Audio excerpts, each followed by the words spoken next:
যারা মুয়াজ্জিন তার দাম বেশি।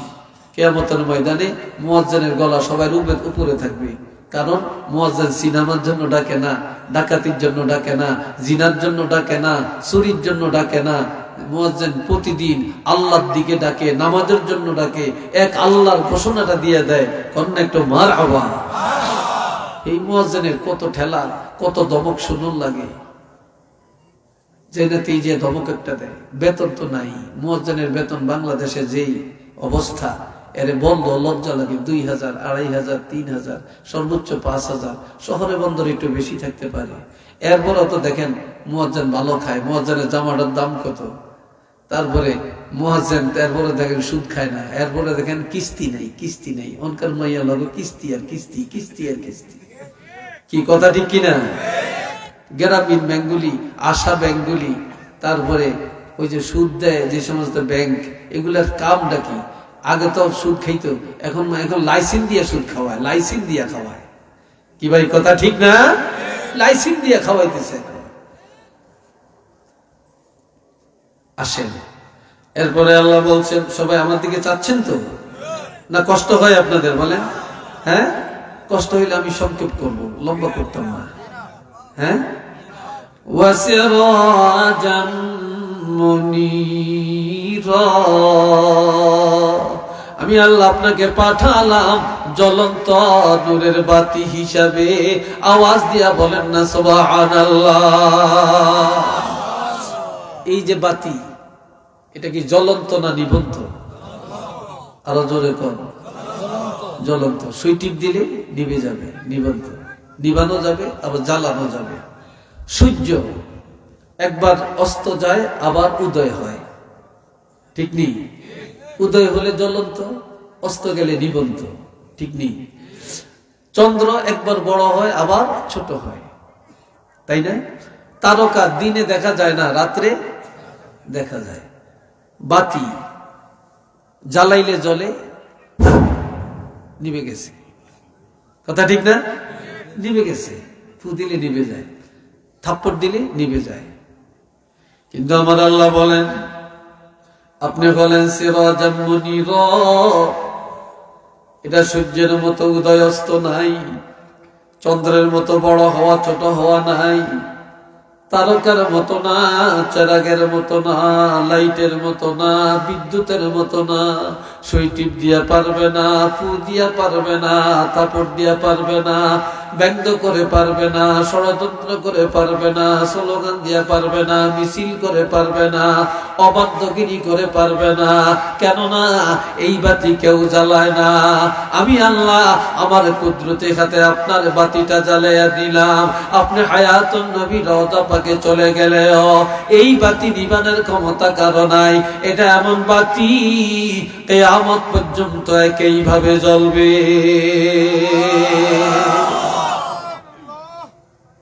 বাতি আমি জ্বালাইছি, কিয়ামত পর্যন্ত এই বাতি একইভাবে জ্বলবে। এটার নাম সিরাজাম মুনীরা। চিল্লিয়ে বলেন মারহাবা। সেই নবীর প্রেমে ভালোবাসা দিয়ে, মোহাব্বত দিয়ে আসেন আমরা সবাই একটু দুরূদ শরীফ পাঠ করি। সাল্লাল্লাহু আলা মুহাম্মদ, সাল্লাল্লাহু আলাইহি সাল্লাল্লাহু আলা মুহাম্মদ, সাল্লাল্লাহু। সবাই বলেন আলহামদুলিল্লাহ। এখন এই মহব্বত দূর হয়ে গেছে একটা কারণে, সিটিংবাজি একটা কারণে, জুলুম একটা কারণে, দুনিয়াদারি একটা কারণে। আমরা আমার ছোটবেলায় দেখছি অনেক মহিলারা পুরুষ দেখলে রাস্তার পাশে গিয়ে এমনি দাঁড়িয়ে রয়েছে। আপনারা দেখছেন নি? ছাতি মাথায় দিয়ে রাখছে, বোরকাটা আস্তে এইভাবে বুকের উপরে দিয়ে রাখছে। আর এখন কিছু মানে আমরা এখন ওস্তাদ দেখলে রিক্সাতে নেমে যাই, গাড়ি থেকে নেমে যাই, শ্রদ্ধা করি। এখনকার আমগো ছাত্ররা তো মাশাল্লাহ মাশাল্লাহ, হারে আল্লাহ আমগরে শিখিয়ে নেব, দুই পায়ের মাঝখান দিয়ে সাইকেল ঢুকিয়ে দিব। কি কথা ঠিক কিনা? বিশ্বাস হয় না? আমগরে বইল দে, বেইল দে, আমরা হকার দিয়ে আনি হিসি দিয়ে কালাম করে বেইল দে, টস টস টস টস করি, নজর দিয়ে দিয়ে মাশাল্লাহ হেতে না। কি বিশ্বাস হয় না আপনাদের? কত আদব এখন। তবে এক বেটাই বুড়া কালো বিছানায় পেশাব করে, বুড়া কালে প্রতিদিন ঘুমে পেশাব করে এলায়, বিজা খাতা বালিশ একবার ভরে এলায় পেশাব দিয়ে। তো মহিলাটা খুব ভালো, তো মহিলাটা প্রতিদিন তার কাপড়গুলো ধুইয়া দেয়। একদিন একবার বেশি পেশাব করছে, আজকে একটা মহিলা রাগ করিয়া কয়, আপনি একটা বুড়া মানুষ, ছোট ছোট বাচ্চারা পেশাব করে না, আপনি বুড়া কালে পেশাব করেন, আমি কাপড় ধুইতে ধুইতে আমার রোগ হয়ে গেছে, আমি এখন অস্বাস্থ্যকর পরিবেশে আছি, আপনি কি মানুষ? তো বেটায় কয়, দেখ তুই আমার সাথে রাগ করস কেন, আমার তো দোষ না। কয় কার দোষ? কয় শয়তানের দোষ। কার দোষ? শয়তানের। কয় শয়তানের কি দোষ? কয় শয়তানে আমাদের প্রতিদিন ঘুমের থেকে উঠিয়া আমারে নিয়ে যায় পেশাবখানায়, আমি পেশাবখানায় বসে বসে দেখি পেশাব করি, পরে না ঘুমেতে জায়গা দেখি বিছনাটা ভরিয়া গেছে, আমার দোষ কি?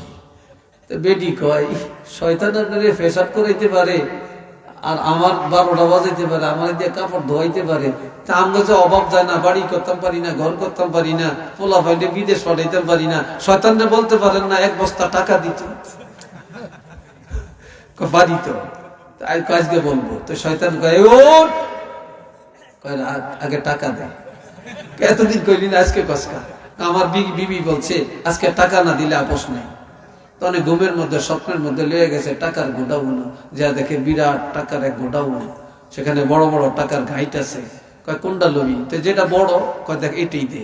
বড়টাই যে মাথা তুলিয়ে দিছি, আজকে এই টাকার ওজনে, টাকার ভারে একবার পাতলা পায়খানা করে দিছি। এখন ঘুমের তুইটা দেখে পুরা বিছানায় খালি পাতলা পায়খানা। আমার বেরিটা কয়, এতদিন পেশাব করছেন, এটাই তো ভালো আছিল, আজকে পাতলা পায়খানা, কারণটা কি? কথা কইস না, টাকার ভারে, টাকার ভারে, টাকার ভারে। ভার বুঝেন তো, অর্থাৎ টাকার ওজনে। টাকার ভারে, টাকার ভারে, এটা মানে টাকার ভারে পাতলা পায়খানা হয়ে গেছে। যেই সময় মানুষের টাকা ছিল কম, ইমান ছিল পাকা, টাকা ছিল কম, মুসল্লি ছিল মসজিদে, টাকা ছিল কম, পর্দা ছিল, টাকা ছিল কম, সুদ ছিল না, টাকা ছিল কম, ঘুষের আড্ডা ছিল না, টাকা ছিল কম, জুলুম ছিল না, টাকা ছিল কম, মুসলমান ছিল পাকা। এখন মানুষের টাকা বাড়ছে আর মুসলমানের ইমান কাঁচা হয়ে গেছে, টাকা বাড়ছে মুসলমান জালেম হয়ে গেছে, টাকা বাড়ছে মুসলমান এখন হারামখোর হয়ে গেছে, টাকা বাড়ছে, টাকা বদলে মানুষ দুনিয়াদার হয়ে গেছে। একটু চিল্লিয়া বলেন না নাউযুবিল্লাহ। কথাটা ঠিক কিনা বলেন? টাকার ওজনে সব বরবাদ হয়ে যেতেছে, টাকার গরমে। আল্লাহ হাজিরিন, দেখেন আমার দিকে চান, কষ্ট হয়, বিরক্ত লাগছে, বলবো আর 2-4টা কথা। হ্যাঁ, এই বাবাজিরা রে আমার আল্লাহ বলেন, আমি আপনাকে পাঠালাম রাসূল করে, আর আপনাকে পাঠায় মুমিনের দয়া করলাম। শুধু এইটি না, আরেক খবর আছে। النبي أولى بالمؤمنين من أنفسهم وأزواجه أمهاتهم। সবাই বলেন আলহামদুলিল্লাহ। আলহামদুলিল্লাহ। বিতেতন বার হয় না, খাওয়া করে খানা দিয়ে দেন। এই দূরের মাইকিং বন্ধ করিয়ে একবারে ফোনটা 2টা ঘুরিয়ে দিয়ে দেন। তো কতক্ষণ পরে যখন মুনাজাত হইব, যখন কইব কাতরটা সোজা করেন, তখন কতটি দৌড়ে আইব, আয়া দেখবো কোন ফাঁকি দিয়া তো বড় মানে সিন্নি দিয়া লাইছে। সিন্নি লিয়া গেল, আপনারা যাইতে গিয়েছেন, তো হেডিনে কই কি রে সিন্নি দিল কতক্ষণ, জীবনের একটা গোল খেয়ে বাইচিত। কি কথা ঠিক না? জায়গায় জায়গায়, রাস্তায় রাস্তায়, বাড়ির মধ্যে বসে রয়েছে, কই যে মিলা দইব হিসুম দৌড়িয়ে যায়। ঠিক নি কথাটা? হিসুম দৌড়িয়ে যায়। আল্লাহ শুনেন, আমার আল্লাহ পাক বলেন, মুমিনের আত্মা যত নিকটে, আল্লাহর হাবিব তার চাইতে আরো নিকটে, আরো কাছে, আরো কাছে। মারহাবা কর না। আমগো নবী সবচেয়ে আপন নফর, জোরে কোন আপন নফর, কাছে না দূরে? নবী সবচেয়ে কাছে। আচ্ছা বলেন তো, আগের নবী গো উম্মতের কবরে প্রশ্ন কয়টা ছিল? বলতে পারেন না? দুইটা। চিল্লিয়ে বলেন কয়টা? মার রাব্বুকা ওয়া মা দীনুকা, তোমার রব কে, তোমার দিন কি, ধর্ম কি। ওমান নাবিয়্যুকা, নবী কে, এই প্রশ্ন ছিল না। কারণ কোন নবীর উম্মতের কবরে তাদের নবীকে আল্লাহ হাজির করে না, দেখায় না। কিন্তু আমাদের কবরে প্রশ্ন কয়টা? তিনটা। 3 নম্বর প্রশ্নটা হলো ওমান নাবিয়্যুকা, তোমার নবী কে। এই প্রশ্নটা কেন? মান হাযার রাজুলুল লাযী বুইসা ফীকুম, যেই নবীকে কবরে উপস্থাপন করা হলো এই নবীকে চিনো কিনা। এই প্রশ্ন কেন? যেহেতু আমার নবীকে আল্লাহ উম্মতের এত কাছের, এত আপন বানিয়ে দিচ্ছেন যে কবরে গেলে আর কাউকে পাওয়া না গেল আমার নবীরে কবরে পাওয়া যাবে। কথা ঠিক কিনা? আমার নবীরে কবরে পাবেন কিনা? এই নবী আমগো লাগবে নি? আরেকটা দরকার লাগবে নি? লাগবে। সবাই কর মারহাবা। আবার বলেন আল্লাহুম্মা আমিন। আরেকবার বলেন আলহামদুলিল্লাহ। এরপরে বলছেন ওয়া আজওয়াজুহু উম্মাহাতুহুম, নবী স্ত্রীরা হলেন মুমিনের মা। আমগো নবী স্ত্রীরা আমাদের কি? জওয়ানেরা জোরে কও, আরো জোরে কও। মা ঘরে বিয়ে করা যায় যাচ্ছে কি? হারাম। নাউজুবিল্লাহ বলেন। নবী স্ত্রীরা মা, এদেরকে বিবাহ করা হারাম। বিবাহ করা কি হারাম? একটা। আরেকটা হলো কারো স্বামী যদি জীবিত থাকে তাহলে এই জীবিত মানুষের বউ কেউ বিয়ে করতে পারবে না। চিল্লিয়ে বলেন পারবে?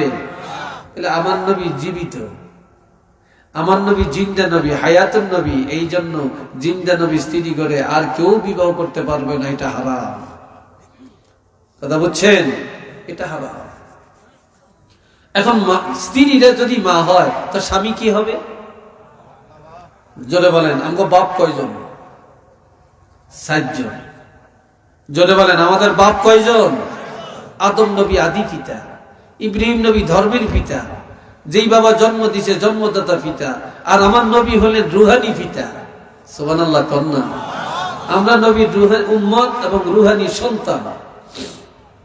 নবী ছেলে করে আল্লাহ নিয়ে গেছেন, নবী কান্দেন। আল্লাহ কয় ইন্না আ'তাইনাকাল কাউসার, হাবিব আমি আল্লাহ যে নিয়ামত নিয়ে যায় তার চাইতে বড় নিয়ামত দিয়ে দেই। আমি আপনাকে কাউসার নামক নিয়ামত দান করে দিলাম। এটা নিয়ামত উজমা, এর চেয়ে বড় নিয়ামত আর নাই, যেটা কাউকে দেই না আপনাকে দিলাম। নবী কান্দে, আরো কান্দে, আরো কান্দে, আরো কান্দে। বলতেছেন আপনি কাঁদেন কেন? আমি কারে খাওয়াই? নিয়ামত দিলেন, ছেলে তো নিয়ে গেলেন। আমার আল্লাহ বলেন হাবিব আমি না বলেছি যে নিয়ামত আমি আল্লাহ নিয়ে যাই তার চাইতে বড় নিয়ামত দিয়ে দেই। আপনার ছেলে ঘরে নিয়ে গেলাম, আমি আল্লাহ কাউসারের মালিক বানাইয়া দিলাম। কারে খাওয়াবেন? এই জন্য আমি আল্লাহ আপনার উম্মত গুলাকে সন্তান বানাইয়া দিলাম। কিয়ামতের ময়দানে আপনার রুহানি সন্তান উম্মতদেরকে আপনার হাতে ধরে হাউজে কাউসার পান করায়া আপনার মনের চাহিদাটা মিটাইয়া দিবে। জোরে বলেন আল্লাহু আকবার। আমার নবীর হাত মোবারকে হাউজে কাউসার পান করতে আমরা চাই কিনা? জোরে বলেন চাই কিনা? কারা কারা চান? দুইটা হাত তুলে দেখান, আর হাত দুইটা একটু লাড়া দেন। ফেরেশতারা ক্যামেরাটা করুন। নারে তাকবীর, নারে রিসালাত। আল্লাহ কবুল করেন। উচ্চ আওয়াজে বলেন আমিন। আর একবার বলেন আমিন। আল্লাহ নবী পাঠাইয়া আমগরে দয়া করছেন না? জোরে বলেন দয়া করছেন না?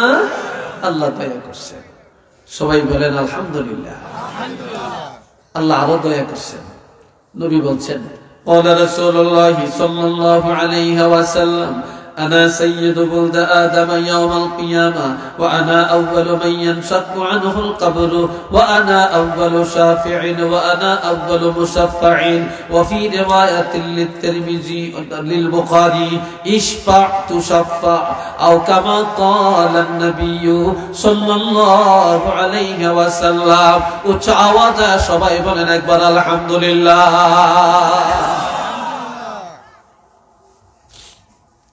আল্লাহ নবীজি বলেন হাদিস, হাদিস সহিহ।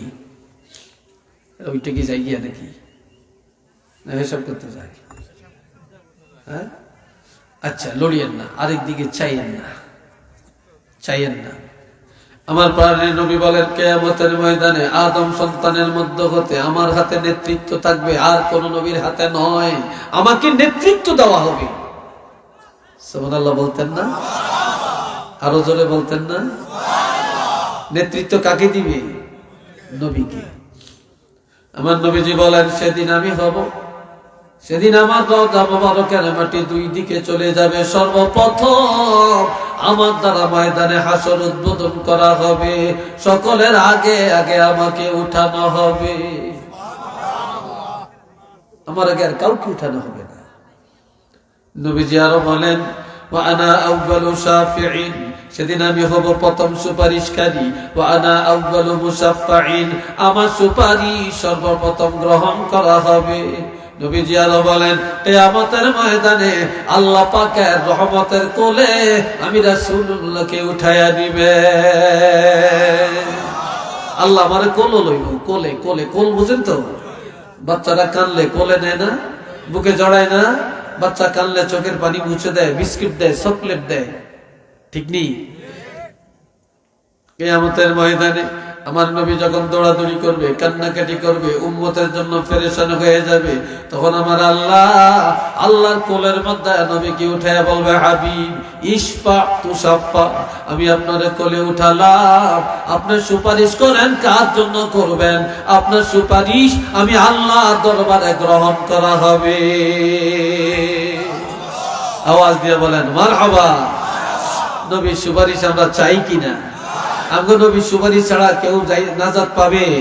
কেউ বেহেশতে যাইতে পারবে? পারবে না। নবীরা অপেক্ষায় থাকবে, নবীরা সব জান্নাতি, তারপরও আমার নবীর সুপারিশের জন্য অপেক্ষা করবে, অপেক্ষা করবে।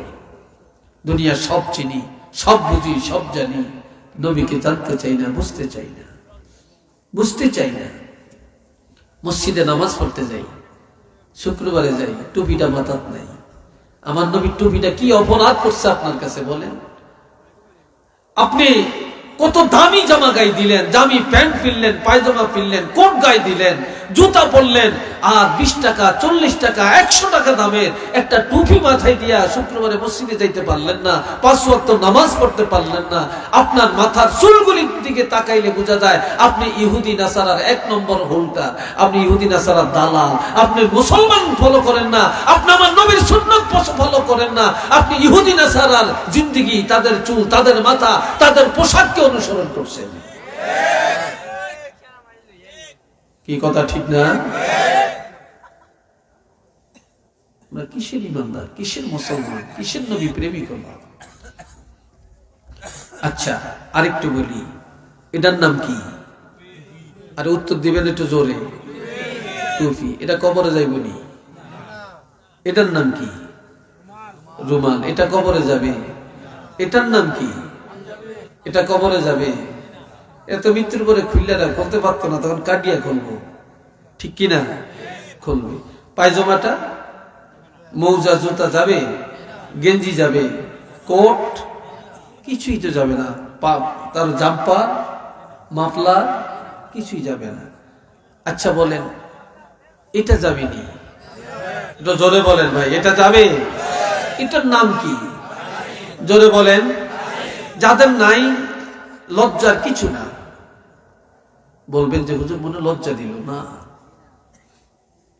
একটা লোকের হিন্দু বাচ্চাগুলি অনেক সুন্দর দেখা যায়, ছোটকালে খুব সুন্দর দেখা যায়, চেহারা নাদুস নুদুস। এটি বুড়া হইতে হইতে শয়তানের লানে দেখা যায়, ঠিক কিনা? যত বুড়ো, কারণ ইমানের নূর তো নাই, নবীর সুন্নত তো তাদের মধ্যে নাই, আকীদা তো নাই, ইমান তো নাই। তাও যেটা দাড়ি, এটা চেহারার খুবই, এটা সৌন্দর্য, এটা নবীর আদর্শ, এটা নবীর সুন্নত। আর এই সুন্নতটা কবরে নিয়ে যে যাবে, এই উসিলায় আল্লাহ তাকে ক্ষমা করে দিবেন। এই উসিলায় আল্লাহ তাকে কি করবেন? আল্লাহ তাকে উসিলায় ক্ষমা করবেন। আল্লাহ কি পারেন না? জোরে বলেন আল্লাহ কি পারেন না? এই জন্য আল্লাহ বলছেন, ইয়া আইয়ুহাল্লাযীনা আমানুত্তাকুল্লাহ আমানুত্তাকুল্লাহ ওয়াবতাগু ইলাইহিল ওয়াসিলা। ঈমানদারেরা আল্লাহকে ভয় করো আর উসিলা তালাশ করো। উসিলা নেক আমল, উসিলা কোরআন তেলাওয়াত, উসিলা নামাজ, উসিলা সাদকা, উসিলা দান খয়রাত, উসিলা সালাম কালাম, উসিলা নবীর সুন্নাত। আল্লাহ কিয়ামতের ময়দানে কোন আমলের উসিলায় আপনাকে ক্ষমা করবেন এটা জানেন না। এই জন্য সব সময় আমল করে যেতে হবে। আর যত নেক আমল উসিলা, সব উসিলার উসিলা হলেন নবী মুহাম্মদুর রাসূলুল্লাহ সাল্লাল্লাহু আলাইহি ওয়াসাল্লাম। আমার নবী যদি উসিলা না হইতেন আমরা কি নামাজ পাইতাম, রোজা পাইতাম, হজ পাইতাম, যাকাত পাইতাম, পর্দা পাইতাম, কোরআন পাইতাম, ওয়াজ মাহফিল পাইতাম, শাহজালাল রহমাতুল্লাহ পাইতাম? কোন ওলি আল্লাহ পাইতাম না। নবীর উসিলায় সব পাইছি। কার উসিলায়? নবীর উসিলায় সব পাইছি। সবাই বলেন না মারহাবা। আরেকবার কোন আলহামদুলিল্লাহ। যার উসিলায় সিন্নি খাই মোল্লা চিনে না। কথা ঠিক না? মোল্লা চিনি না। এ ভাইরা রে আমার, কিয়ামতের ময়দানে মুসিবতের দিন আমার প্রাণের নবী কি করবেন আর একটু শুনেন। আমার আল্লাহ বলছেন আসা আইয়াবআসাকা রাব্বুকা মাকামান মাহমুদা। হাবিব চিরি আপনাকে মাকাম মাহমুদা প্রশংসার আসনে উঠাবো, প্রশংসার আসনে বসাবো, আপনাকে ইজ্জতের আসনে বসাবো। এটা কি? এই জন্য নবী কয় উম্মতেরা তোরা আজানের পরে আমার জন্য আল্লাহর কাছে একটু দোয়া কর। সুবহানাল্লাহ কর না, আরো আওয়াজ দিয়ে বলেন না। আজানের পরে দোয়া করা জায়েজ না না জায়েজ? জোরে কর। শুধু জায়েজ না, সুন্নত। জায়েজ একটা, সুন্নত আর একটা। আপনার কাছে টুপি নাই, নামাজের টাইম হয়েছে, নাই টুপি, দাঁড়িয়ে যান, নামাজ হয়ে যাবে, এটা জায়েজ। কিন্তু টুপি আছে, ঘরে আছে, টুপি মাথায় দিয়া নামাজ পড়া সুন্নত। কথা বুঝে আসছে? সুন্নত। আমি জায়েজ আর সুন্নতটা বুঝাইলাম। আল্লাহ তো নবী বলছেন তোমরা আজানের পরে আমার জন্য একটু দোয়া করো। আঙ্গ নবী দোয়া চাইছে আমাদের কাছে। কি দোয়া? আতি মুহাম্মাদান আল্লাহুম্মা রাব্বা হাজি, আমরা তো পড়ি, এই সাথে বলবা এই দোয়ার মধ্যে আতি মুহাম্মাদানিল ওয়াসিলাতা ওয়াল ফাদিলা। আল্লাহ নবীকে আমাদের উসিলা দান করেন, জান্নাতের উচ্চ মর্যাদা দান করেন। ওয়াবাআসহু মাকামাম মাহমুদানিল্লাযী ওয়া'আদতা, আপনি ওয়াদা করেছেন আমাদের নবীকে মাকামাম মাহমুদা প্রশংসার আসন দিবেন। আল্লাহ তাড়াতাড়ি করে আপনার ওয়াদাটা পূরণ করেন, আপনার ওয়াদাটা পূরণ করেন। উম্মতেরা রে, যারা আমি রাসূলের জন্য আজানের পরে আল্লাহর দরবারে দোয়াটা করবা, আমি রাসূল ঘোষণা দিলাম হাল্লাত লাহু শাফাআতি, আমি রাসূলুল্লাহর সুপারিশ তার জন্য ওয়াজিব। নবীর সুপারিশ লাগবে নি? চাননি? যদি বলেন চান, কারা কারা চান না একটু হাত তোলেন। নবীর সুপারিশ চান? সবাই চান? যদি বলেন সবাই চান, তাহলে আজানের দোয়ার মধ্যে ফতুয়া কেন? আজানের দোয়ার মধ্যে আমরা বলি ওয়ারযুকনা শাফাআতাহু ইয়াউমাল কিয়ামা, যে আল্লাহ নবীর শাফাত কিয়ামতের ময়দানে নবীর সুপারিশ আমাদের নসিব করেন। আমরা নবীর সুপারিশ চাইলাম, তাহলে একদল শায়েখ নামক আলেম, একদল হিংসুক আলেম, একদল দালালি আলেম, তারা কেন বলেন এরা বেদাতি? কেন বলবে? তাহলে এরা নবীকে ভালোবাসেন না, এদের নবীর সুপারিশ লাগবে না। আমাদের নবীর সুপারিশ লাগবে। আমরা আজানের মুনাজাতে নবীর সুপারিশ কামনা করেই যাব। কি বলেন আপনারা? রাজি আছেন? রাজি আছেন? একটু দুইটা হাত তুলে দেখান, আল্লাহ দেখো। সবাই বলেন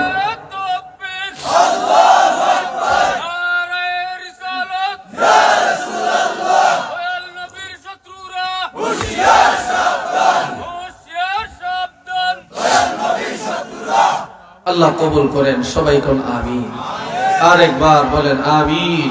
মুহাব্বতে পড়েন সাল্লাল্লাহু আলা মুহাম্মদ সাল্লাল্লাহু আলাইহি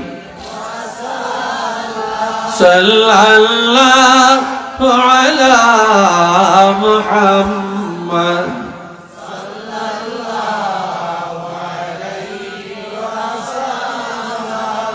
সবাই উচ্চ আওয়াজে বলেন আলহামদুলিল্লাহ। আরেকটু জোরে বলেন আলহামদুলিল্লাহ। হাজিরিন, আমার নবী সকল কাজে আদর্শ রেখে গেছেন। কুল্লু উম্মতি ইয়াদখুলুনাল জান্নাহ ইল্লা মান আবা কিলা মান আবা ক্বালা মান আতাআনি দাখালাল জান্নাহ ওয়া মান আসানি ফাকাদ আবা। এটা বুখারীর হাদিস। নবী বলছেন যে আমার উম্মতেরা সব জান্নাতে যাবে, তবে আমাকে যারা অস্বীকার করেছে তারা যাবে না, যাবে না। প্রশ্ন করা হলো অস্বীকারী কারা? ক্বালা মান আতাআনি দাখালাল জান্নাহ। নবী বলছেন যারা আমাকে মানে, আমার সুন্নতকে আমল করে তারাই জান্নাতে যাবে। ওয়া মান আসানি ফাকাদ আবা। যারা আমার সুন্নতকে অস্বীকার করেছে তারাই আবা, তারাই অস্বীকারী, তারা জান্নাতে যাবে না, তারাই হবে জাহান্নামী। একটু চিল্লিয়ে বলেন না নাউযুবিল্লাহ। নবী আরো বলেছেন ক্বালা রাসূলুল্লাহ সাল্লাল্লাহু আলাইহি ওয়াসাল্লাম মান তামাসসাকা বিসুন্নতি ইনদা ফাসাদে উম্মতি ফালাহু আজরু মিয়াতে শাহীদ। বর্তমান জমানাটা ফিতনার জমানা। আস্তে আস্তে বেদাত চালু হয় কিন্তু সুন্নতগুলি চলে যায়। কথা ঠিক কিনা? সুন্নত চলে যায়, অন্যায় স্থান পায়, সুন্নতগুলি আস্তে আস্তে বিদায় নিয়ে যায়। রাসূল বলছেন যখন আস্তে আস্তে ফিতনার জমানায় সুন্নতগুলি বিদায় নিয়ে যায়, এই সময় যারা আমার একটা সুন্নতকে মজবুত করে ধরে রাখে, আমার সুন্নতের আমল করে, আমি রাসূল ঘোষণা দিলাম আল্লাহ পাক তার আমলের মধ্যে 100 শহীদের মর্তবা দান করে দিবেন। সুবহানাল্লাহ। সবার মধ্যে আসে না। কত শহীদের মর্তবা? 100 শহীদের মর্তবা আল্লাহ দান করবেন। তাহলে এই সুন্নতগুলি আস্তে আস্তে চলে যাইতেছে, এটা রাখেন। এই উসিলে আপনি নাজাত পাবেন, শহীদের মর্তবা পাবেন। টুপি আস্তে আস্তে বিদায় নিয়ে যাইতেছে, এটা আমল করেন। মেসওয়াক বিদায় নিয়ে যাইতেছে, আমল করেন। ডিলা কলুক বিদায় নিয়ে যাইতেছে, এগুলো আমল করেন। শহীদের মর্তবা আপনি পেয়ে যাবেন। সুবহানাল্লাহ বলেন না? আরেকটু জোরে বলেন না? মুসলমান দেখা মাত্র সালাম, আসসালামু ক্বাবলাল কালাম। দেখা মাত্র কথাবার্তার আগে সালাম। সালাম। রাসূলকে প্রশ্ন করা হয়েছে আইয়ুল আ'মালি আহাব্বু ইলাল্লাহি তাআলা, আল্লাহর কাছে পছন্দের আমল কি? ক্বালা তুতআমুত তাআম ওয়া আফশুস সালাম। মেহমানদারি করা, মানুষকে খানা খাওয়ায়া দেওয়া আর সালামের লেনদেন করা। আর এক মুসলমানের প্রতি আরেক মুসলমানের 6টা দায়িত্ব, তার মধ্যে 1 নম্বর হলো ওয়া ইউসাল্লিমু আলাইহি ইজা লাকিয়াহু। যখনই সাক্ষাৎ হবে প্রথমে সালামটা দিয়ে দিবে। এটা বলেন না সুবহানাল্লাহ। মহিলাদের উপরে সুন্নত, যেই সুন্নতটা সমাজে নাই, মহিলা যদি মনে করে আমি 100 শহীদের মর্তবা অর্জন করব, তাহলে আপনার স্বামী ঘরে গেলে সাথে সাথে আপনি সালাম দিবেন। আর আপনার স্বামী আপনার স্ত্রীকে সালাম দিয়ে ঘরে ঢুকবেন। আর স্ত্রী ঘরের দরজায় গিয়ে স্বামী যখন দরজা টোকা দিবে, মহিলা ঘরের দরজা খুলে স্বামীর দিকে নজর দিয়া প্রথমে কেমন আছো এটা না, প্রথমে বলবে আসসালামু আলাইকুম। আমার রাসূল বলেছেন যে মহিলা এই সুন্নতটা পালন করবে, আল্লাহর হাবিব তার আমলের মধ্যে 100 শহীদের মর্তবা দান করে দিবেন। আর কোন এই কথা বলছে কি এখানে? আচ্ছা, কষ্ট হয় আপনাদের? বিরক্ত লাগছে? আমি মনে একটু কড়া কথা বলে ফেলছি নাকি? আচ্ছা শুনেন, এই যে সুন্নতগুলি বিদায় নিতেছে, এই সুন্নতগুলি রাখবেন। রাসূল বলছেন কোন মহিলা স্বামী ঘরে আসছে, ঘরের দরজায় যে সালাম দিছে, সালাম দেওয়ার পরে স্বামীর হাতে বাজার সদা একটা ব্যাগ, একটা লাকিজ বা একটা ব্রিফকেস ওজন, বলল স্বামী তুমি কষ্ট করে আনছো, আমাদের জন্য আনছো, দাও। তুমি কষ্ট করে বাজার থেকে আনছো, কুলাউড়া থেকে আনছো, মাছ আনছো, তরকারি আনছো, ব্যাগ আনছো, কত কষ্ট তোমার হয়েছে, আমার হাতে দাও, আমি একটু শেয়ার করি। আল্লাহ রাসূল বলেন যে মহিলা স্বামীর হাত থেকে এই বাজার সদাটা গ্রহণ করবে আর সাথে সাথে সালাম দিবে, ওই মহিলার আমলের মধ্যে আল্লাহ পাক অর্ধেক জিহাদের সওয়াব দান করে দিবে। মহিলা স্বামী ঘরে আসছে, স্বামী ঘরে আসছে, চাওয়ার আগে, স্বামী বলে নাই চায় না, চাওয়ার আগে যদি স্বামীর জন্য 1 গ্লাস পানি দেয়, 1 গ্লাস শরবত বানিয়ে দেয়, স্বামী পান খায়, পানের বাটাটা আগেইয়া দেয়, তারপরে স্বামীর খিদা লাগছে, খানার টেবিলে খানা হাজির করে দেয়, স্বামীর একটা কাপড় ধুইয়া দেয়, একটা টুপি ধুইয়া দেয়, বলার আগে কাজটা করে ফেললো। তাহলে আল্লাহর হাবিব বলছেন এই মহিলার আমলের মধ্যে আল্লাহ পাক 8 বড়ি, বড়ি বুঝেন তো, স্বর্ণ, 8 বড়ি স্বর্ণ, 8 বড়ি স্বর্ণ আল্লাহর রাস্তায় সদকা করার সওয়াব আল্লাহ এই মহিলার আমলের মধ্যে দান করে দিবেন। স্বামী যদি বলে বিবি এই কাজটা করো, এই কাজটা করো, বলার পরে যদি কাজটা করে, তাহলে 8 বড়ি রূপা সদকা করার সওয়াব আল্লাহ দান করে দিবেন। আরেকটু জোরে কর না। আর মহিলাদেরকে বলা হয়েছে, মহিলারা তোমরা স্বামীর আগে যেন তোমাদের মৃত্যু হয়, তোমরা আল্লাহর কাছে বলো তোমার স্বামীর জানাজা, স্বামীর মাটি যেন তোমার ভাগ্যে হয়। যেই মহিলা স্বামীর আগে মারা গেল, যে স্বামী দোয়া করলো, যে স্বামী মাটি দিল, যে স্বামী জানাজা পড়লো, যে স্বামী কবরের কাছে চোখের পানি পালিয়া কাঁদলো, ওই মহিলার জন্য জান্নাত অবধারিত, জান্নাত অবধারিত। একটু চিল্লিয়ে বলেন আল্লাহু আকবার, আরো জোরে বলেন আল্লাহু আকবার। আমার রাসূল কি আদর্শ রেখে গেছেন, আমরা কি করছি? আমার রাসূল একদিন বলছেন, এ মহিলারা, নবীর 9 জন বিবি একসাথে, কষ্ট হচ্ছে মনে হয় আপনাদের, বিরক্ত লেগে উঠছে আপনাদের। নবীর কয়জন বিবি? 9 জন বিবি একসাথে ছিলেন।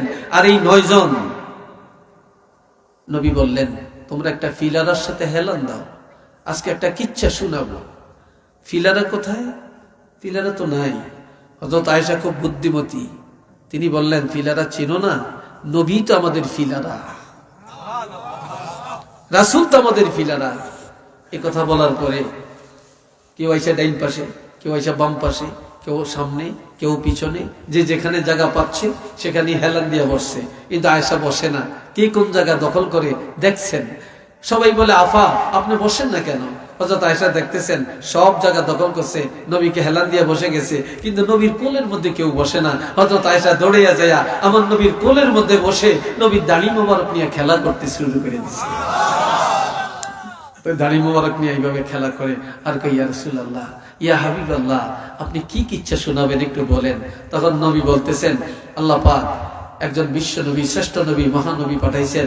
ওই নবীর 9 জন স্ত্রী একসাথে আছে, যে সব স্ত্রীরা ভালো, তাদের কোনো ঝগড়া নাই, তাদের মধ্যে হিংসা নাই, আর তাদের স্বামীও তাদেরকে ভালো জানে, তারাও সবাই তাদের স্বামীকে একরকম ভালো জানে। একজনে কয় ইয়া রাসূলুল্লাহ এটা কি কিচ্ছা শুনাইলেন? হযরত আয়েশা বলে তোমরা বুঝো না যে আমাদের স্বামী আমাদের প্রশংসা করছেন। আর একটু জোরে বলেন না ভাই। আমরা মহিলাদের দোষ বলতে পারি, আমরা তাদের প্রশংসা করতে জানি না। কেন কেন জানি না আমরা কেন জানি না? 6 বছর অথবা এই একটু পান দিও তো, পান পান, আমি চা খেলে মুক্তিতে হয়েছে, আমার একটা বদ অভ্যাস, একটু খাইতে হয়। মাইন্ড করেন নাকি? হ্যাঁ চাই। হযরত আয়েশা সিদ্দিকা 6 বছর অথবা 7 বছরে বিয়ে করছেন, কিন্তু বিয়ের পরে 9 বছরের কালে আয়েশার ঘরে গেছেন। আচ্ছা বলেন আমাদের মেয়েদের বয়স কত বছর হইলে বিবাহ দিতে দেওয়া যায়? কোনাই পেয়েছেন আপনারা? হ্যাঁ 18 বছর। এটা সরকারের আইন। তো সরকারের আইন, এটা কি শরীয়ত নাকি? এটা কি কোরআন হাদিস নাকি? এটা কি কোরআন হাদিস? বালেগ হলেই, মেয়েরা বালেগা হলেই বিবাহ ফরজ। কথা বুঝছেন? 9 বছরে মেয়েরা বালেগা হয়। কয় বছরে? আর সর্বোচ্চ 12 বছর।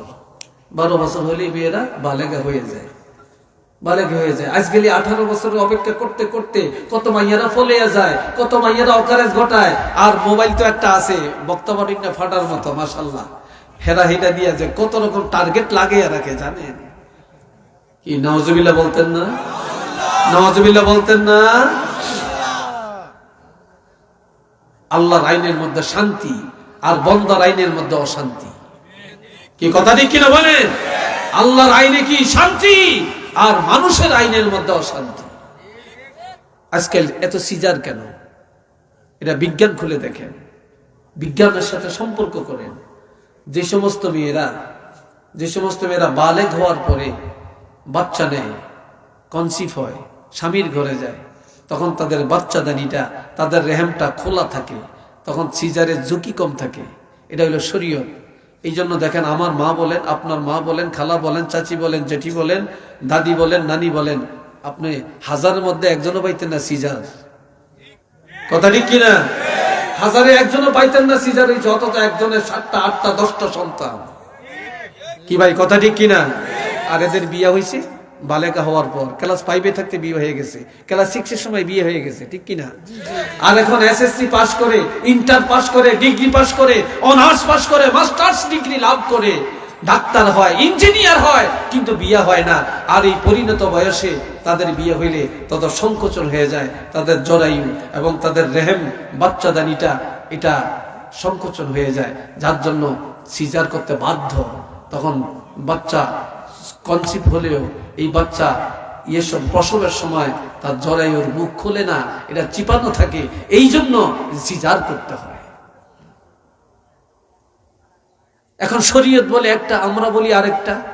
শরীয়ত কয় একটা, আমরা কই আরেকটা। আল্লাহ কয় একটা, আমরা কই আরেকটা। তো শান্তি তো কোথায়? শান্তি তো আমরা শেষ করে দিলাম। একটু নাউজুবিল্লাহ বলেন না রে ভাই। আমার কথাই মনে আপনাদের মনে খুব হিট আসছে কোথায়? হ্যাঁ, মেয়ের বিবাহ উপযুক্ত হলে বিয়ে দিবেন, ছেলে বিয়ের উপযুক্ত বিয়ে করাবেন। কিছু কিছু আছে একজনের বিয়ে 18 বছর হয় না, বিয়ে দিল কেন? পুলিশের লাগিয়ে দেয়। কি কথা ঠিক কিনা? হেতা হেদাম দ্বারা হেতা একটা নেতা হইছে, ঠিক না? হেতা একটা নেতা হইছে। আর যেটি বিয়া ওড়ায় হিতে জেল খাটন লাগে। যেই কাজী সাহেব কাবিন করে, যারা যে মাইয়ার বাপে বিয়া দিল, যেই পোলার বাপে বিয়া করাইলো, হ্যাগো দোষ না, যে কাজী সাহেব কাবিন করলো হিতার দোষ। কি কথা ঠিক না? হিতার দোষ। কেন এই কাজটা করলো? যাবেন কোথায়? তা আমার নবী 6 বছরে খাদি আয়েশাকে বিয়ে করছেন। 9 বছরের সময় আয়েশার কাছে গেছেন। আয়েশা মুখ কথা কয় না, রাগ রাগ। তো নবী ভাবছেন তোমাদের বয়সে নবী আয়েশার এখন হাসি ফুটায়। নবীর হেকমত, নবীর কৌশল, নবীর কৌশল কি? বলে আয়েশা, তোমাদের বয়সের মেয়েরা খেলাধুলা করে, সহপাঠীদের সাথে থাকে, তারপরে কলা পাতা দিয়া ঘর বানায়, তারপরে বালু দিয়া সিন্নি পাকায়, গায়ম গুয়ম করিয়া খায়। কাজী তোমাদের এই বয়সের মেয়েরা খেলাধুলা করতে পারো না। রাসূল, আমি তো রাসূল, আমার সাথে তোমার বিয়ে হয়েছে, এই জন্য তোমার মনে রাগ, তোমার খেলা বন্ধ হয়ে গেছে। তুমি চিন্তা করো না আয়েশা, তুমি চিন্তা করো না, আমি একজন ভালো প্লেয়ার, আমি খেলা জানি, তুমি আমার সাথে খেলতে পারবা। এটা সুবহানাল্লাহ বলেন না? আয়েশা নবীর দিকে তাকিয়া, আপনি খেলতে জানেন? আপনি না আল্লাহর হাবিব, আপনি কি খেলতে জানেন? আমি দৌড় দিতে জানি। সুবহানাল্লাহ বলেন। আমি কি দিতে জানি? আমি দৌড় দিতে জানি। তুমি কি দৌড় দিতে জানো? কি বলেন? আমি তো দৌড় দিতে জানি। কয় হ্যাঁ, তুমি যদি দৌড় দিয়া আমারে ঠগাও তাহলে আমি তোমারে পুরস্কার দিব। আয়েশা কয় আমি যদি আপনাকে ঠগাই? ইয়া রাসূল বলেন আমি যদি তোমারে ঠগাই? আয়েশা বলে তাহলে আপনাকেও আমি পুরস্কার দিব। সুবহানাল্লাহ বলেন না? আরেকটা আওয়াজ দিয়ে বলেন না ভাই। নবী বলে আয়েশা আমারে ঠকাইতে বললে তোমারে পুরস্কার দিব। এইবার আয়েশা কয় কামনারে ঠকাইলে নবী কয় তোমারও পুরস্কার দিব। তাই যে দৌড় শুরু করছে 1 2 3। দৌড়টা কি রাস্তায় না ঘরের পর্দার ভিতরে? কথা বলেন আরো জোরে কম। দৌড়টা কি রাস্তায়, কুলাউড়া বাজারে, সিলেট শহরে, রিসোর্টে, পার্কে? কোথায় দৌড়টা? ঘরের ভিতরে, আড়ালের মধ্যে। 1 2 3 একসাথে দাঁড়াইছে, দৌড় শুরু হয়েছে। নবী দৌড় দিয়ে আগে চলে গেছে, অর্ধেক পথে গেছে, নজর দিয়ে আয়েশা পিছে। নবী দৌড়ের গতি, এইভাবে দৌড় দিলে আয়েশা ঠকে যাইব, জিততে পারবে না। এই জন্য আমার নবী কি করছেন? নবী দৌড়ের গতিটা কমিয়ে দিছেন। দৌড়ের গতিটা কমিয়ে দিছেন কেন? আয়েশার জন্য নবীর আগে দৌড় দিয়ে আগে যাইতে পারে, তাইলে আয়েশার মন আরো ভালো হবে। আর যদি আজকে ঠকে যায় তাহলে এমনি তো মন খারাপ, মন আরো খারাপ হয়ে যাবে। এই জন্য আল্লাহ রাসূল চাইছেন আয়েশা যেন জিতে যায়। একটু চিল্লিয়া কন্যা ভাই মারহাবা। আমরা সারা জীবন ভালোটা খাই, মহিলারা খাইছে কি খায় না খবর নাই। আমরা বিয়াতে খাই, আমরা দাওয়াতে খাই, মেজদানিতে খাই, এখানে খাই, সেখানে খাই, কিন্তু মহিলারা কি খাচ্ছে আমরা খবর নেই না। কি কথা ঠিক কিনা? এই জন্য মহিলারা কয় এখন তুমি একা খাইবা কেন, আমার লইয়া যেতে হইব। এখন মাইয়া লোক লইয়া বিয়া খাইতে যায়। এক কেনিটা পুরুষেরা খায়, আর কেনিটা মহিলা। তো ডকের মাইয়া জিজ্ঞা হিকের দিকে বে কেমনে চায় থাকে, তো মাইয়ার দিকে চায় রেখে আঙ্গুলে কামড় দিয়ে হয়ে থাকে। কি কথা ঠিক না? আঙ্গুলে কামড় দিয়ে বসে থাকে। তো এই যে বাড়িতে ভালো খাওয়াবেন, ভালো খাওয়াবেন, ভালো খানার আয়োজন করবেন। ভালো খানার আয়োজন করবেন, আপনি পরের বাড়িতে ভালো খাবেন, আপনার বাড়িতে ভালো খানার ব্যবস্থা করবেন, এটা সুন্নাত। সুবহানাল্লাহ কন্যা দৌড় শুরু হয়েছে। ঠকছে কে, জিতছে কে? আয়েশা জিতছে, নবী ঠকছে। আয়েশা দাঁড়িয়ে বলতেছে, ইয়া রাসূলুল্লাহ, আপনারা বলছেন যদি আমি ঠকাইতে পারি আমারে পুরস্কার দিবেন, দেন। নবী কই দিয়া, অপেক্ষা করো, ভালো পুরস্কার দিব। পুরস্কারটা কি? আমার নবী কত কৌশলওয়ালা দেখেন। এখন বলছে দিব, দেন। দিবেন দিবেন করতে করতে আয়েশার 9 বছরের থেকে এখন 16 বছর হয়েছে। কত বছর? 16 বছর হয়েছে। আয়েশার এখন নবী ঘরে গেছে, গেছে রাজ্য গাল হইলে বেরিয়েছে, কথা কয় না। আজকে কি হইল? তোমার 9 বছরের কথা কি আবার মনে পড়ছে নাকি? হ্যাঁ, হবে না, আমি আজ থেকে 6 বছর আগে পাওনা হইলাম, আপনি এখনো দিলেন না। দিবেন দিবেন দিবেন দিবেন করতে করতে আর কখন দিবেন? আজকে কোনো আপোষ নাই, আমার পুরস্কারটা আগে দেন। নবী বলে, আজকে পুরস্কার নিবা? তো হ্যাঁ, আজকেই নিব। ঠিক আছে, তুমি যে আজ থেকে 6 বছর 7 বছর আগে প্রতিযোগিতা করে আমরা ঠকাইছিলা, তোমার ওই দিনের দৌড় আমার কাছে খুব ভালো লাগছে, চলো আজকে আরেকটা দৌড় দিয়ে আমার একটু দেখাও। ঠিক আছে, আমি সেদিন পাচ্ছি, এখন পারবো না।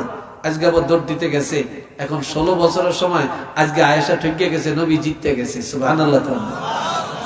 আয়েশার শরীরে একটু ভারী হয়েছে, ওজন হয়েছে, এখন আগের মতো দৌড় দিতে পারে না।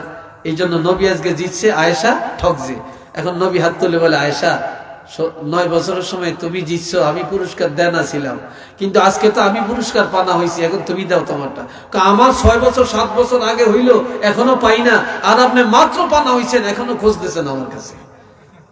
এখন কয় না, আগে আমারটা দাও। আয়েশাকে আমারটা দেন, নবীকে আমারটা দাও।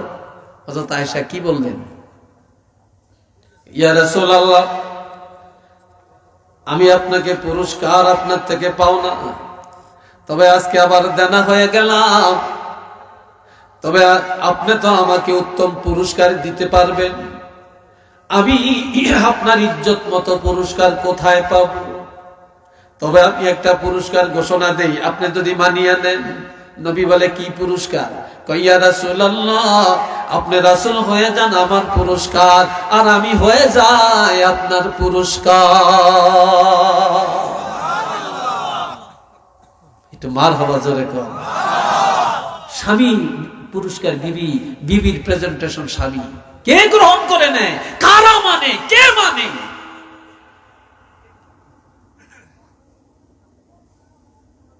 কি দাম, কি সম্মান, কি ইজ্জত। হযরত আয়েশার মন খুশি হয়ে গেছে। সুবহানাল্লাহ বলেন, আরেকটু ধরে বলেন। আরেকটা কিচ্ছা, আরেকটা ঘটনা শুনে আমি শেষ করি। আমি জানি রাত অনেক, 2 ঘন্টা প্রায় হয়ে গেছে, হয়ে তো গেছি 2 ঘন্টা, প্রায় কি 2 ঘন্টা হয়ে গেছে। 2 ঘন্টার বেশি তার কথা আছে, এখনো 10 মিনিট বাকি আছে। কষ্ট হচ্ছে আপনাদের? বলতাম আমি কথাটা, জোরে বলেন, বলতাম। হাজিরিন, একটু জিকির করে লা ইলাহা, জোরে জোরে লা ইলাহা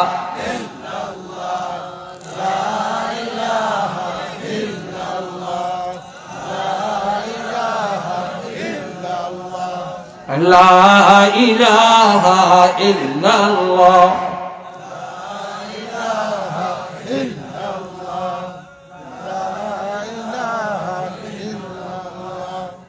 লা ইলাহা ইল্লাল্লাহু মুহাম্মাদুর রাসূলুল্লাহ সাল্লাল্লাহু আলাইহি ওয়াসাল্লাম।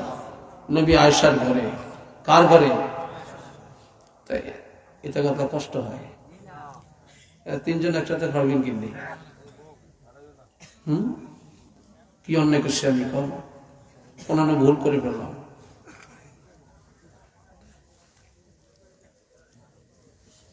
ভুল করছি মনে পান খাইয়া নাকি? আপনারা খাইতাইলাম না।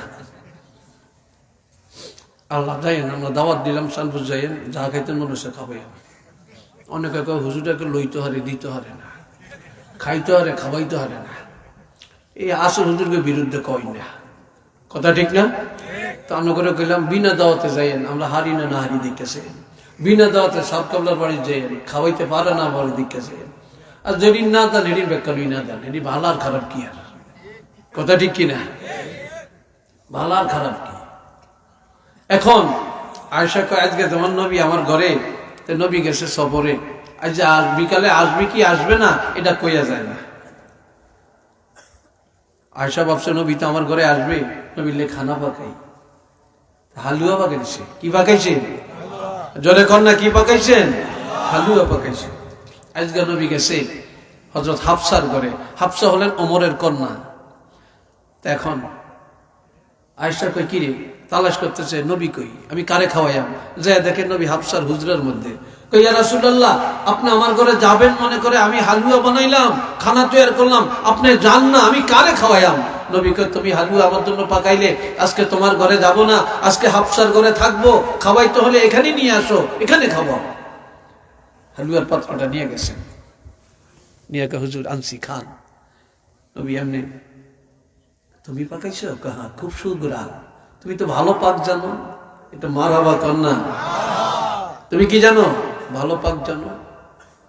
পাক খারাপ হইল, একটু বেতাল হইল, বলবেন না এই তোর চোখ খাইছে, তোর হাতও কি হয়েছে, হেসরা লাগছে নি, নুন দেয় না, হানি হানি লাগে, কি পাকাইছ, এরম কইেন না, এই সংসারও আগুন লাগবে। কি ভাই কথা ঠিক কিনা? একটু খারাপ হইলো যদি ভালো হয়েছে, খুব ভালো হয়েছে, তুমি ভালো পাক করছো, কষ্ট করছো, তা আর একটু ভালো করার চেষ্টা করবা, এইভাবে বলবেন। কথা বলছেন? আর যদি দোষ ধরেন তখন কইবে কি, হ্যাঁ আপনার খালি আঙ্গুটিনি খাইতে খারাপ লাগে, আর হরের মাইয়ালা রাতের ডি খুব ভুয়ান লাগে। কইব না, কইব না, এই দোষ নিজের উপরে আইব। তো এই জন্য কি করবেন, একবার প্রশংসা করবেন। নবী বলে খুব ভালো তো, খুব সুঘ্রাণ, তুমি খাইছো? কয় না, তো খাও, একসাথে খাই। নবী সহ একসাথে খাওয়া সুন্নত। এই জন্য আঙ্গদেশে রেডিনে নামাজ হয় না, ফজরের টাইমে হাসকিয়া ঘুম যায়, 10টা বাজে ওডিয়া এরা ডাইনিং টেবিলে খাইতে বসে। কিরে, কই নবী সুন্নত আদায় করি, কিন্তু ফরজ গেছে কই এটার খবর নেই। কি কথা ঠিক নেই? ফরজ গেছে কই এটার খবর নেই, ভালো আছেন নি, এটার খবর নেই। এখন শুনেন, এই তো কথা শেষ। আমাদের চেয়ারম্যান সাহেব আসছেন, আলহামদুলিল্লাহ বলেন, আর একটু জোরে বলেন। উনিও আওলাদে ওলি, ওলির রক্ত ওনার মধ্যে আছে, আলহামদুলিল্লাহ কন্যা। ফুলতলির সাথে ওনার যে কি সম্পর্ক, এটা আপনারা আমার চাইতে ভালো জানেন, জানেন না? আমাকে অনেক মহব্বত করেন, মাঝে মাঝে ফোন দেন, হয়তো আমার ব্যস্ততার জন্য সময় ধরতে পারি না, মনে কষ্ট যেন না রাখেন। তা আমার ভাই এখন আয়েশা কয়, নবী কয় খাও, একসাথে খাই। হযরত আয়েশা একটু হালুয়া লইয়া মুখের কাছে নিছে, নবী খপ করে হাতে ধরে ফেলছেন। এটা কিন্তু মুসলিম শরীফের ঘটনা। আল্লামা শিববির আহমদ ওসমানী রহমতুল্লাহ বলছেন, আয়েশা আমার একটা শান্তির ঘর, আমার একটা শান্তির পরিবার, তুমি তো আজকে একটা অশান্তি সৃষ্টি করে দিলা, আগুন জ্বালিয়ে দিলা। আয়েশার চোখ বড় হয়ে গেছে। কি বললেন? কি বললেন? নবীজি বলেন, আয়েশা রে, কার ঘরে বসে হালুয়া খাচ্ছ? কইরা আয়েশার ঘর। আয়েশা কে? আপনার স্ত্রী। কই তুমি কে? আমি আপনার স্ত্রী। তাহলে আয়েশা তোমার হাফসা কি হয়? আমার বোন। হাফসার ঘরে আইন না তুমি হালুয়া খাইবা, আমিও খাবো, তোমার কি উচিত ছিল না তোমার বোনকে হাফসাকে দাওয়াতটা দেওয়া? সুবহানাল্লাহ বলেন না। তুমি তাকে দাওয়াতটা না দিয়া তোমার মুখে ঢুকাইলে কি করে? এই জন্য হাতের মধ্যে খপ করে ধরে ফেললেন, বললেন যাও, বললেন যাও, হাফসাকে দাওয়াত দাও। দাঁড়িয়ে গেছে, বই না আয় আমরা একসাথে খাই। যাবো না, খাবো না, তুমি আগে দাওয়াত দাও না, আমি দেখছি রাসূল বলার কারণে তুমি আসছো, আমি খাবো না। যে এখন নবী সে তো আসে না, খুব রাগ। যদি না আসে তাহলে তার কাছে নিয়ে যাও, নিয়ে খাওয়াই আনো, তার একটু না খাওয়াইলে তার মনের কষ্ট যাইতো না, দ্বন্দ্ব মিটত না। নিয়ে গেছে, চলো খাও খাও। খায় না, আমি খাবো না। নবীকে বলে, নবী খায় না তো, জোর করিয়া খাবাও। কি করিয়া? জোর করিয়া খাওয়াইয়া দাও। এখন হযরত আয়েশা সিদ্দিকা হালুয়া লইয়া হাফসার মুখের কাছে নিচে খায় না, এখন তো জোর করিয়া খাওয়াইতে গেছে, পুরা মুখটুক একেবারে হালুয়া দিয়ে মাইকে দিছে, পুরা মালিশ করে ফেলছে। এখন হাফসা দৌড়ে আসছে, আয়েশা কই, ইয়া রাসূলুল্লাহ, আপনি নাকি ন্যায় বিচারের নবী, আপনি ন্যায় বিচার জানেন, আপনি আদর্শের নবী, আজকে আপনি কেমন ন্যায় বিচার করেন আমি দেখবো। আমি খাবো না। আয়েশা খাওয়াইতে যায় আমার পুরাটা মুখ হালুয়া দিয়ে মেখে ফেললো, আপনি উচিত বিচারটা করবেন। নবী বলেন, হাফসা আমি বিচার জানি, তবে আজকের বিচার আমি করব না, আজকের বিচারটা তুমিই করবা। কয় আমি কেমনে করবো, আমাকে গাইডলাইন দেন। কয় হালুয়া আছে কিনা, কয় আছে। কয় যে আয়েশা তোমার মুখের মধ্যে হালুয়া মাইকে দিল, তুমি আবার একটু বেশি লইয়া আয়েশার মুখের মধ্যে মালিশ করে দাও, তাইলে তো সমান হয়ে যায়। তো সুবহানাল্লাহ বলেন না, মারহাবা বলেন না। হাফসা দৌড়িয়া যায় হালুয়া লইয়া, একটা দৌড়িয়া যায় হযরত আয়েশা সিদ্দিকার নাক মুখ মাথা চুল টুল সব একবার মাইকে দিছে। এবার আয়েশা কয় ইয়া রাসূলুল্লাহ এটা নি বিচার। কয় কথা কইও না, তুমি তো আগে অন্যায় করছো, তুমি তারে দাওয়াত দিলে না কেন, যাও মুখ দিয়ে আসো। মুখ দিয়ে আসে, আসার এখন হাসতেছে। এখন বলতেছে হাফসা তুমি বিচার পাইছো? হ্যাঁ আমি বিচার পাইছি। আয়েশা তোমার মনে কষ্ট আছে? কয় না। তা এখন কি করবো, কেমনে যা বলেন। কত বসো আমরা একসাথে খাই। এখন নবী স্ত্রীরাও খায়, নবীও খায়। আবার খাপ দিয়া নিয়া বিবিরা নবীর হাত থেকে খানা খেয়ে ফেলে, আবার নবীও টান দিয়া বিবিদের হাত থেকে খানা নিয়ে খেয়ে ফেলেন। এটা রাসূলের আদর্শ, এটা রাসূলের সুন্নাত। একটু চিল্লিয়ে বলেন মারহাবা। আজ আমরা স্বামী কোথায় খায়, স্ত্রীরা কোথায় খায়? আপনি নামাজ পড়বেন না, রোজা রাখবেন না, আবার রোজার দিন হারা দিন রোজা রাখবেন, কি বলবে ইফতারের সময় সুন্নত আদায় করতে যায়, একসাথে খায়। এই কথা ঠিক কিনা? এটার নাম তো সুন্নত না। আপনি ফরজ আদায় করবেন, তারপর সুন্নতের আমল করবেন। আমরা আজকাল আমাদের সংসারে অশান্তি একমাত্র নবীর আদর্শ না থাকার কারণে। কথা ঠিক কিনা বলেন? নবীর আদর্শ না থাকার কারণে। আল্লাহ আমাদেরকে বুঝার শক্তি দেন। সবাই বলেন আমিন। আর একবার বলেন আমিন। আর একবার বলেন আমিন। আমি সর্বশেষ আবারও জানতে চাই, الذين آتيناهم الكتاب يعرفونه كما يعرفون أبناءهم وإن فريقا منهم ليكتمون الحق وهم يعلمون। যাদেরকে আমি কিতাব দিয়েছি, যারা আহলে কিতাব, তারা আমার হাবিবকে চিনে যেভাবে সন্তানকে চিনে। আর এরপরও একদল আছে লায়াকতুমুনাল হক, বাস্তব সত্যটা গোপন করে রাখে। ওয়াহুম ইয়ালামুন, অথচ তারা জানে, তারা বুঝে। আমরা যে সব জানি, আমরা জানি না সুদ খাই, আমরা জানি না ঘুষ খাই, আমরা জানি না জুলুম করি, আমরা জানি না মিথ্যা বলি, আমরা জেনে শুনে জিনার কাছে যাই, মদের কাছে যাই, গাঞ্জার কাছে যাই, আমরা জেনে শুনি অপরাধগুলি করি। কথা ঠিক না? আমরা কি এই থেকে বাঁচতে চাই না? জোরে বলেন বাঁচতে চাই না? আমরা সুন্নতের আমল করতে কি চাই না? আল্লাহ কবুল করেন, বলেন আমিন। আরো জোরে বলেন আমিন। ওমা তৌফিকি ইল্লা বিল্লাহ, আলাইহি তাওয়াক্কালতু ওয়া ইলাইহি উনীব। ওয়াসসালামু আলাইকুম ওয়া রাহমাতুল্লাহ। ইয়া নবী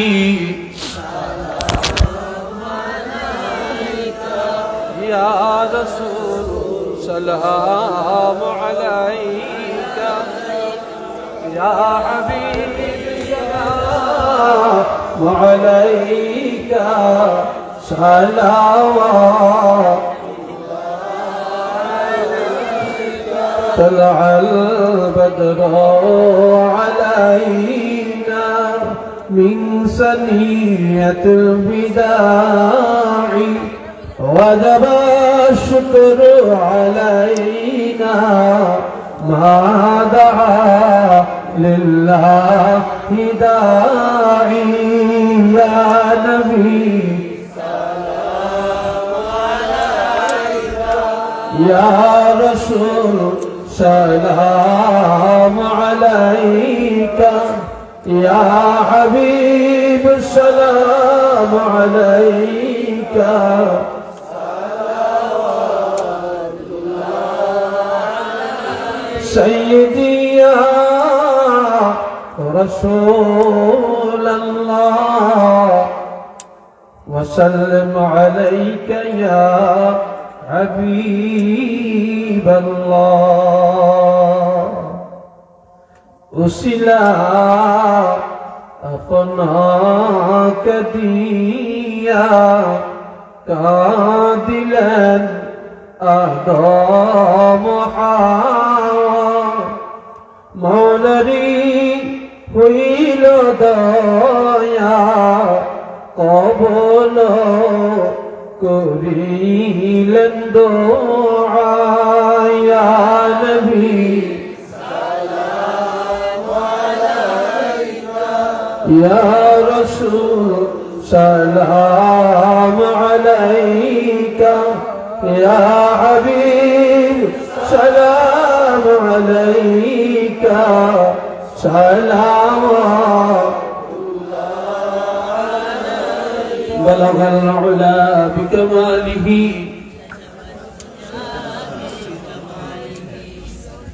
حسن الجميع كصاله صلوا عليه وآله সম্মানিত মুসলিম একরাম, আমাদের মাহফিলের শেষ পর্যায়ে আমরা আপনাদের কাছে কৃতজ্ঞ। এত কষ্টের মধ্যে, শীতের মধ্যে আপনারা বসে আছেন, সেজন্যই আমি মাহফিল পরিচালনা কমিটির পক্ষ থেকে আপনাদেরকে আন্তরিক মোবারকবাদ জানাচ্ছি। আমাদের মাহফিলে এসে উপস্থিত হয়েছেন আজকের এই মাহফিলের সম্মানিত অতিথি, খুলনা উপজেলা পরিষদের সম্মানিত দুইবারের আপনাদের ভোটে নির্বাচিত সফল ভাইস চেয়ারম্যান তারুণের অহংকার, বর্তমান ভারপ্রাপ্ত চেয়ারম্যান জনাব মাওলানা ফজলুল হক খান সাহেব। আমাদের মধ্যে উপস্থিত হয়েছেন বাংলাদেশ আঞ্জুমানে আল ইসলাহ কাতার কেন্দ্রীয় কমিটির সহসাধারণ সম্পাদক হাফিজ সিদ্দিকুর রহমান সাহেব। আমি আপনাদের সামনে দুটি কথা বলার জন্য সবিনয় অনুরোধ করছি। বাংলাদেশ আঞ্জুমানে আল ইসলাহ খুলনা উপজেলা শাখার মোহতারাম সাধারণ সম্পাদক, খুলনা উপজেলা পরিষদের সম্মানিত ভারপ্রাপ্ত চেয়ারম্যান জনাব মাওলানা ফজলুল হক খান সাহেবকে আমি দুটি কথা বলার জন্য সবিনয় অনুরোধ করছি।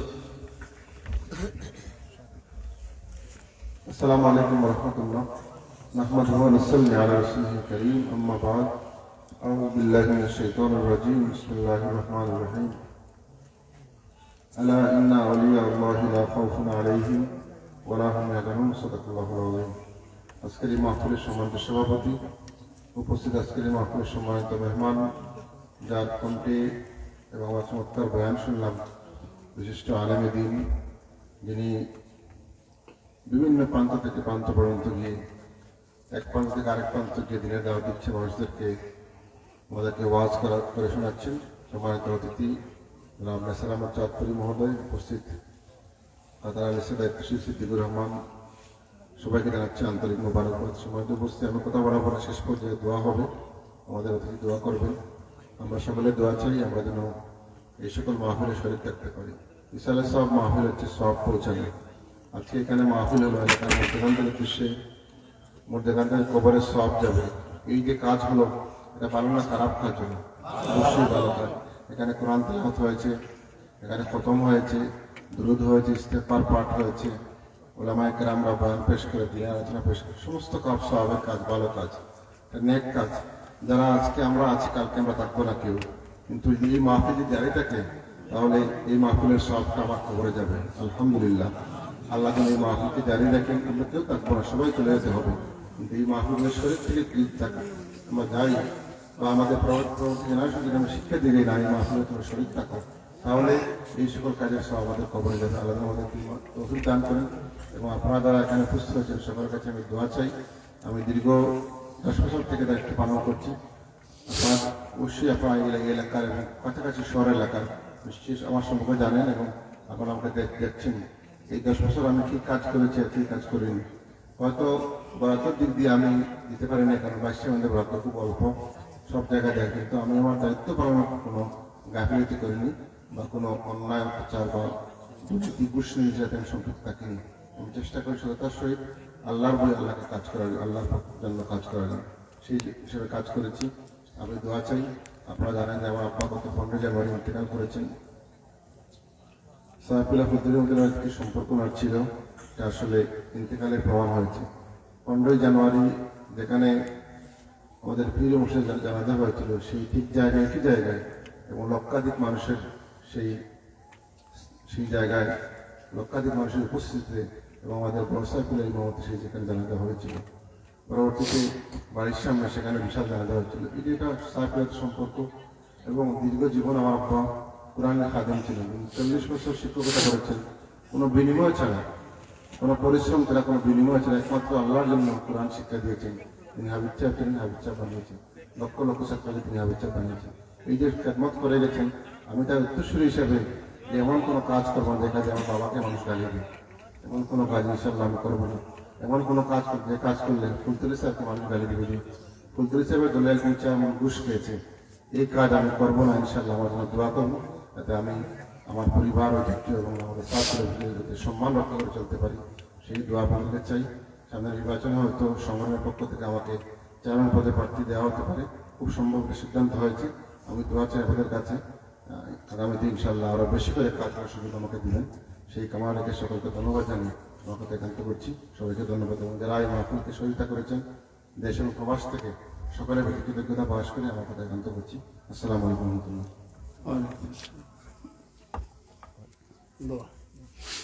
أستغفر الله ربي من كل ذنب وأتوب إليه. لا حول ولا قوة إلا بالله العلي العظيم.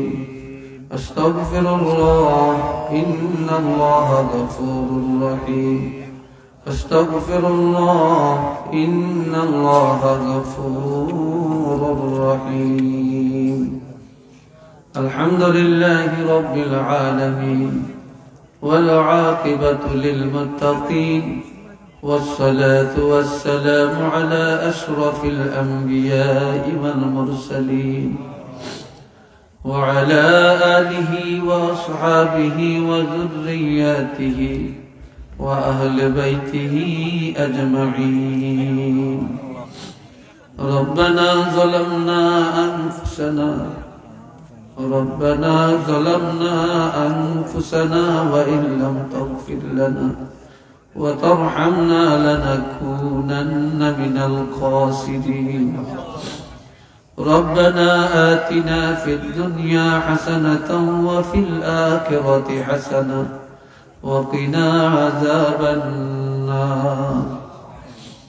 ربنا عليك توكلنا وإليك أنبنا وإليك المصير. رب ارحمهما كما ربياني صغيرا.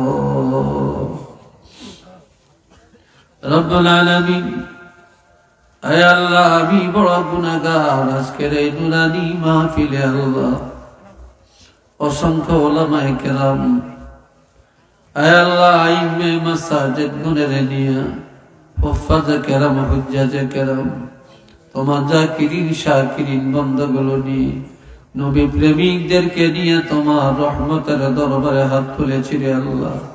মেহেরবানি করে আমাদের মুনাজাত কবুল আর মঞ্জুর করে নেন রব্বুল আলামিন। আমি বড় গুনাহগার, গুনাহর আসামি রে আল্লাহ। আল্লাহ আমি বড় গুনাহগার, গুনাহর আসামি। আমার মতো এত বড় গুনাহগার কেউ নেই। আয় আল্লাহ, তুমি যাকে পছন্দ করেছো তার উসিলায় আমাদের প্রত্যেকের মুনাজাত কবুল করে নাও। আল্লাহ আমরা গুনাহগার, জীবনের গুনাহ মাফ করে দাও। আল্লাহ জীবনের গুনাহগুলি মাফ করে দাও। গুনার বোঝা নিয়ে মাহফিলে আসছি, বেগুনাহ বানায়া বাড়িতে ফিরে দাও। আয় আল্লাহ দুনিয়ার গুনাহ দুনিয়াতে মিটাইয়া দাও। আল্লাহ গুনাহগার বানায়া কবরে নিও না, গুনাহগার বানায়া কিয়ামতের ময়দানে উঠাইও না। গুনাহগার বলে ডাক দিও না। আয় আল্লাহ